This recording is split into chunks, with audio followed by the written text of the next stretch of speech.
Topic of the day. We've got a good one here today, JE. Oh, let's get to it then, BD. We've got a good one here today. So we're both married men.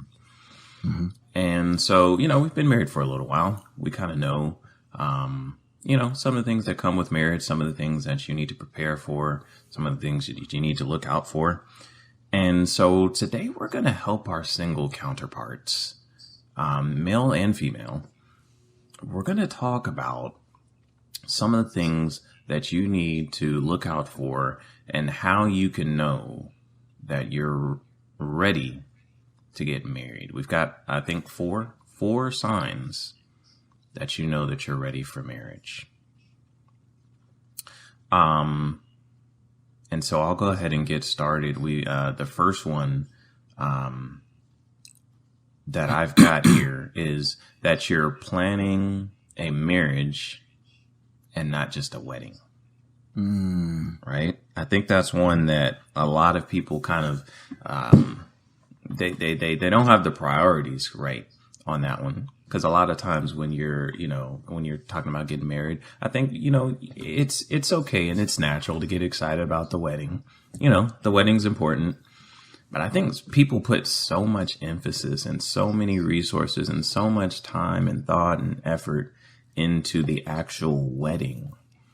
And I think people neglect to put that same effort, that same work ethic, that same amount of planning into the actual marriage. And I'm not even talking about down the road after the wedding. I'm talking about the same way you planning for that wedding.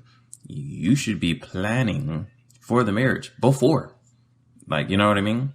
One of the things me and my wife did before we even got married, we sat down and we looked at, here's how much I make, here's how much you make, here's what our expenses are going to be once we, move together.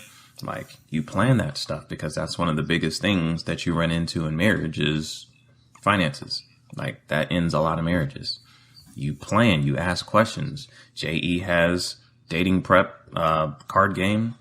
There's a lot of good questions in there that you might want to find out before you marry that person. So, that's the first point. Plan for a marriage, not just a wedding. Yeah, BD, I think a lot of people get that twisted because I think society, just like with Valentine's Day, just like with any type of propaganda, they push before the eyes of people what they want them to feel important to fill their pockets.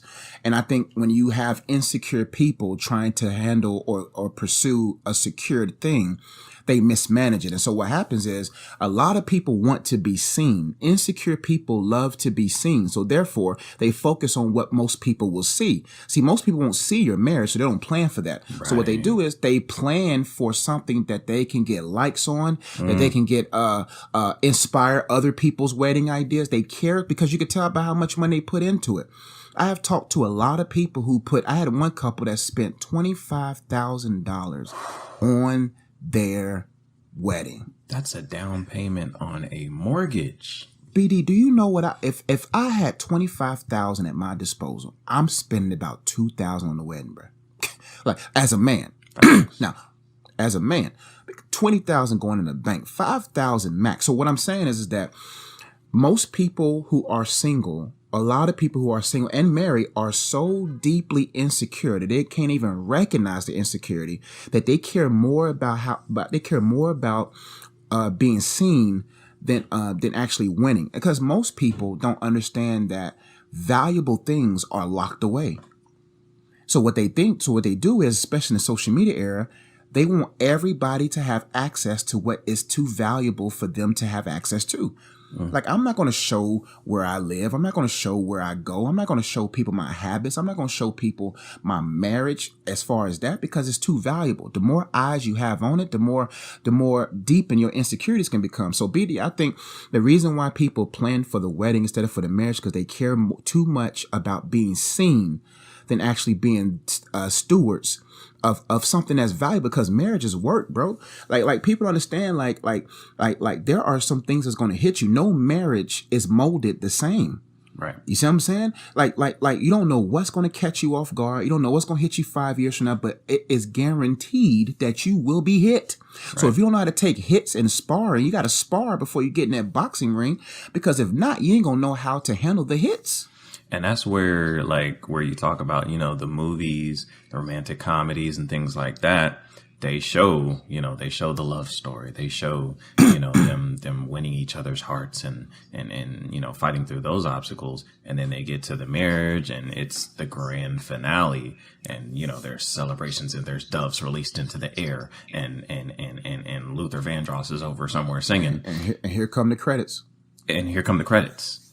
And you don't see the after the marriage. Like, that's when the real work starts. That's the non-glamorous part.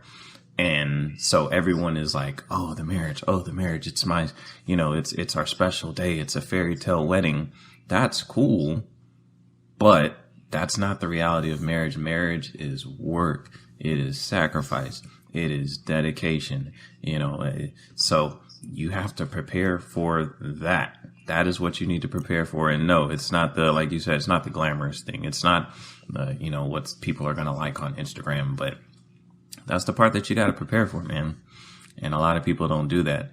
And then you just spend a lot of money sometimes on these marriages. Like that, sometimes people don't think about it, but sometimes that ends up being the thing that ruins their marriage. You spend all that bread. You had 25 stacks. You spent it on the wedding. 5 years later, you know what I mean? Like your finances aren't right. You're struggling. She's stressed out about the money. So she's yelling at you. You're stressed out trying to provide and things end up not working. Had you taken that 25 stacks, got married at the courthouse and invested that bread, now you're straight. You got a nest egg. You got, you got stuff that you can pull from to make it through. But if you're not planning, what is not the wedding going to cost, but what is this marriage going to cost? It's going to cost you. How much? See what I'm saying? Go ahead, BD. How much is the rent going to be? How much is our groceries? How much do you eat? Have you seen her eat on the dates? Okay. Because that might not be how she eats after the marriage. That's right. They lie to you, fellas. They eat like birds, but eat like lions when they marry, bro. They eat like birds before dating because they just care so much about the ambiance. Man, bro, when I remember one time I sat by my wife and heard her eat. Not heard.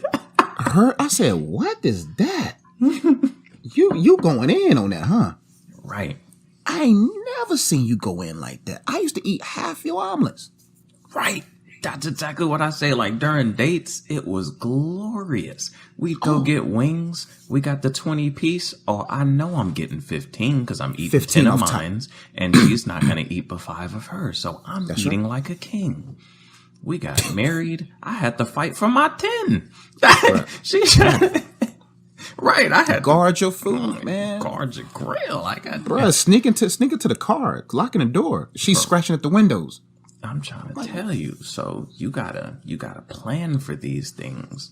So you got to get out of that fairy tale idea, man. That's how they make money. They make money off of fairy tales. Nobody makes money off of realities. Imagine if all the movies was realities. They won't be blockbuster hits. Even the superheroes are not superheroes in these movies. You see what I'm saying? So they have to show the sauce or the extra, the extra to the ordinary. You know what I'm saying? Because they know that's what sells. And so what happens is if you're insecure, you'll bite the bait. And then all of a sudden they got your money, but now you're broke. You see what I'm saying? And that's the game. And most people don't think about that going into marriage because they care about, like, come on, man.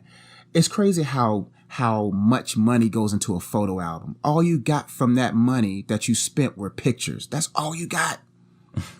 Ain't nobody paying you 1/10 of their income for your marriage. Ain't nobody who, it's one thing if people from your wedding still sends you checks every month to support you. Right. It's one thing if that venue gives you 5 other opportunities to use it for free. Right. It's one thing if the caterer says, you know what, you get 60% off anytime. You can eat from us 60% off anytime for all that money you spent on that wedding. Right. No, they got your money and they stored it up. But you, on the other hand, spent so much on the wedding, looking good, looking cute, looking handsome. Men don't really care about that. But it's crazy how, and ladies, we got to get on you. Stop putting unnecessary pressures for that day. Because you don't have to have 40 people there in your wedding party. You don't have to get that dress. $5,000, $10,000 for a dress. Do you know how much? Oh man, it's and men too, man. Like you just gotta, you just gotta plan. Planning is not easy because now you gotta look at the reality. Because sometimes your bank statements, we don't like to look at our bank statements because our bank statements show us everything about us. Mm-hmm. It shows us everything about us, so we don't want to see it. Because if we see it, we got to deal with it. We got to see that we got issues. Because wherever your money flows, it flows right to your idol. Right. Yeah, man. And I'm not saying that, you shouldn't have a wedding. Like that's up to you. What we're saying is you need to prioritize your marriage more so than the wedding. So if you've done, the groundwork, if you've looked at your bills, you know how much you have coming in and you're good. Like, hey, we can budget this amount for the wedding. That's not going to hurt us. Like we're good. That's fine. Just make sure that you're doing these other things as well. You're getting to know her. You're asking these questions. You're planning. You're budgeting accordingly. If you've done all that, there's nothing wrong with having a marriage. I think that going through that process can be good for a young couple getting to a marriage because it's going to be, to be honest, it's going to be like your first obstacle. Unfortunately, that's really what a marriage a lot of times ends up being. Like some of the most stressed out times that my wife has had was when we first, were planning the marriage and in-laws are putting in their input on how they think this should go and what you should do and, what colors you should have. And so, we had to work through that. I had to be like, babe, this day is for us. Like it is us against the world. I don't care what happens with this wedding. I don't care what your in-laws say. Like it's me and you at the end of the day. So it can be a good thing, for a young couple to go through and get through planning that and pulling it off and everything like that. But it shouldn't be your priority. It should not be, you should be doing groundwork. You should be doing prep work for your marriage primarily. And then the wedding is like, okay, cool. We're going to pull this off too. But we have done the work and we're ready for marriage. Yeah, man. You got to be a wife before you're a bride. You got to be a husband before you're a groom. And those are more than just titles. Those are positions to be stewarded. You know what I'm saying? Like we'll probably later on down the podcast, down the years or months or weeks, we'll talk about some more of those things. But real talk, man, a husband, just like every job has responsibilities, investigate what those responsibilities are. What would be your roles? What would be my roles? What would be my responsibility? What would be your responsibility? So at least when things catch you off guard, you're able to withstand it because y'all know how to be a team. See, most couples get into marriage and they're not even a team. They're two young stars trying to get max deals. You see what I'm saying? They're playing for themselves. They're not playing for the team. Because marriage at the end of the day is about what's on the front of the jersey, not the name on the back of the jersey. It's about the team. Right. And that's the mindset you got to have before. And so it's unfortunate, BD, how much money goes down the drain and you have nothing to sustain your marriage. You have all that money go down the drain for your wedding, but you have nothing to sustain the marriage because marriage is not cute, man. Right. Marriage is not as attractive as it's made to, because the wedding is attractive. So people think the wedding and the marriage is like meshed together. Right. Those are two separate. Wedding is the day of promotion. Marriage is the prudence of that promotion. That's right. The stewardship. So yeah, y'all look cute online. Everybody's crying because everybody's going to cry. So don't think the Holy Spirit did. The Holy Spirit probably ain't half of these people's weddings. People think the Holy Spirit, they crying, doves flying. People like, oh, this is beautiful. Oh, it's beautiful now. Right. But man, marriage is ugly. Yeah, man. Marriage got landmines you ain't know was there. Marriage got snipers. Marriage is woo. And that's a perfect segue into the next point. How do you know that you're ready to get married? Thank you all so much for watching the Good Guys Podcast here on my YouTube channel. If you haven't already yet, make sure you subscribe to the Good Guys Podcast here. If you want to enjoy the rest of the content of this podcast, click this video over here. Make sure you hit the bell. Make sure you subscribe, leave a comment, a thumbs up. If you're watching this on Facebook, head over to YouTube right now. Type in the Good Guys Podcast. We'll love to see you over there. Subscribe, hit the bell, leave a comment, thumbs up. We'll see you over there soon.